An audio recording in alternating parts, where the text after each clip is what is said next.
নমস্কার, রান্নাঘরে রাজশ্রীতে আপনাদের সকলকে স্বাগত জানাই।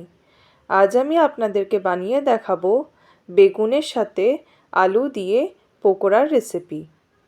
তাহলে এবার শুরু করছি। এখানে একটা বড় সাইজের বেগুন নিয়েছি।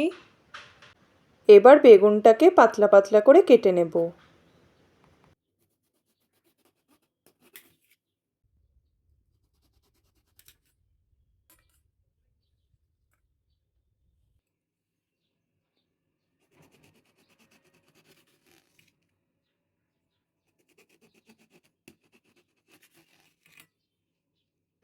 পাতলা পাতলা করে কেটে নিলাম।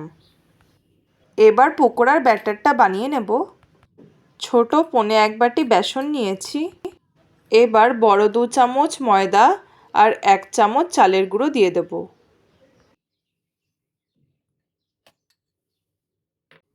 পরিমাণ মতো নুন দিলাম। অল্প হলুদ আর অল্প লাল লঙ্কার গুঁড়ো দিলাম। ভালো করে মিশিয়ে নিচ্ছি। এবার অল্প অল্প জল দিয়ে একটা ব্যাটার তৈরি করে নেব।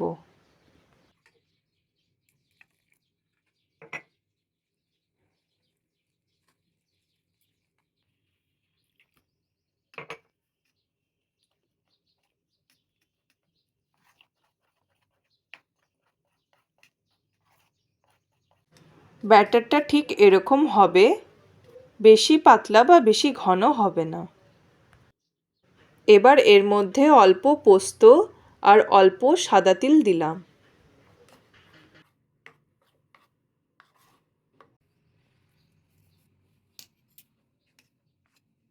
এবার পকোড়ার জন্য আলুর পুরটা তৈরি করে নেব। প্যান গরম করে অল্প সাদা তেল দিলাম। এবার একটা বড় সাইজের সেদ্ধ করে রাখা আলু চটকে দিয়ে দিলাম। স্বাদ অনুযায়ী নুন দিয়ে দিলাম।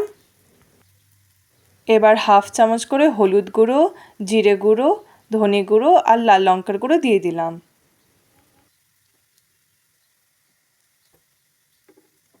ভালো করে নেড়েচেড়ে নিচ্ছি।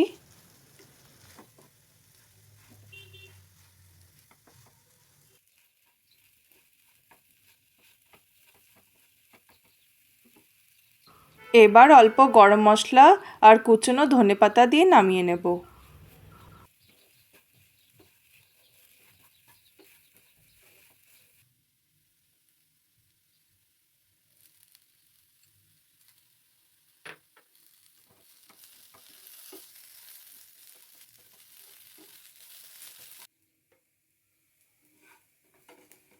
আলুর পুরটা একটু ঠান্ডা হয়ে যাওয়ার পর পকোড়াগুলোকে বানিয়ে নেব।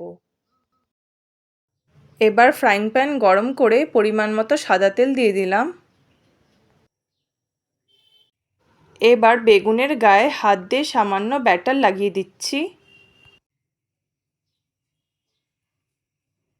এবার অল্প আলুর পুরটাকে চেপে লাগিয়ে দিচ্ছি। এবার বেগুনটাকে অল্প ভাঁজ করে টুথপিক লাগিয়ে দিলাম।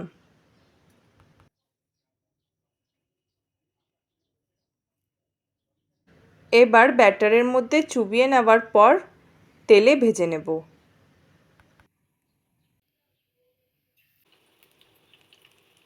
ঠিক এভাবে বেগুনের পকোড়াগুলোকে ভেজে নেব।